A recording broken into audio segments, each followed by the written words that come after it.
विपक्षी खेमे में सेंध लगाने की तैयारी में बीजेपी। सीपी राधाकृष्णन को उम्मीदवार बनाने के पीछे ये है कारण। उपराष्ट्रपति पद पर चुनाव के ऐलान के बाद से ही कयास लगाए जा रहे थे कि बीजेपी के नेतृत्व वाला एनडीए गठबंधन शायद बिहार चुनाव को ध्यान में रखते हुए अपना उम्मीदवार चुने, मगर वास्तव में ऐसा नहीं हुआ। बीजेपी ने सभी को आश्चर्यचकित करते हुए महाराष्ट्र के उपराज्यपाल सीपी राधाकृष्णन को उपराष्ट्रपति पद का उम्मीदवार बना दिया। सीपी राधाकृष्णन तमिलनाडु से ताल्लुक रखते हैं।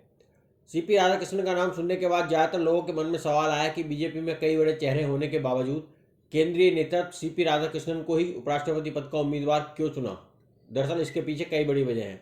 सीपी राधाकृष्णन तमिलनाडु से आते हैं और राज्य की राजनीति में उनकी तकड़ी पकड़ है।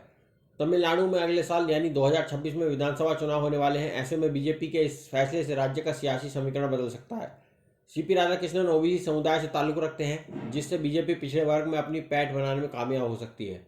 उत्तर भारत की तुलना में दक्षिण भारत में बीजेपी की पकड़ कमजोर है। इससे बीजेपी को दक्षिण में कदम जमाने में मदद मिल सकती है।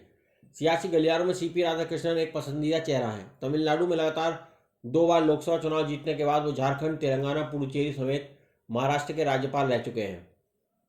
अगर सीपी राधाकृष्णन देश के अगले उपराष्ट्रपति बनते हैं तो डॉक्टर राधाकृष्णन और आर वेंकट रमन के बाद इस पद पर बैठने वाली वो तमिलनाडु की तीसरी शख्सियत होंगे। इससे संसद में दक्षिण भारत की भी भागीदारी बढ़ेगी। तमिलनाडु की सत्ताधारी पार्टी डीएमके समेत पिछड़ा वर्ग को समर्थन देने वाली कई पार्टियां कांग्रेस के नेतृत्व वाले इंडी गठबंधन का हिस्सा हैं। ऐसे में सवाल है, क्या बीजेपी के इस फैसले से विपक्ष में दरार पड़ सकती है। चुनाव आयोग ने 9 सितंबर को उपराष्ट्रपति पद के लिए मतदान करवाने की घोषणा की है। इस चुनाव में लोकसभा और राज्यसभा के सभी सांसद वोट डालेंगे। वर्तमान में एनडीए के पास 422 सांसद हैं। वहीं कयास लगाए जा रहे हैं कि बीजेडी, वाईएसआरसीपी और बीआरएस समेत कुछ पार्टियां एनडीए के पक्ष में वोट डाल सकती हैं। बेशक डीएमके ने इंडी गठबंधन का साथ देने की बात कही है, मगर सीपी राधाकृष्णन को मैदान में उतारकर बीजेपी ने डीएमके को कस्म तो डाल ही दिया है। तमिल सियासत को एजेंडा बनाकर हमेशा फ्रंट फुट पर खेलने वाली डीएमके के लिए यह फैसला लेना काफ़ी मुश्किल होगा। बता दें कि संसद में डीएमके के कुल 32 सांसद हैं। ऐसे में डीएमके का रुख न सिर्फ उपराष्ट्रपति चुनाव पर बड़ा असर डालेगा, बल्कि तमिलनाडु के आगामी विधानसभा चुनाव में भी इसका प्रभाव देखने को मिल सकता है।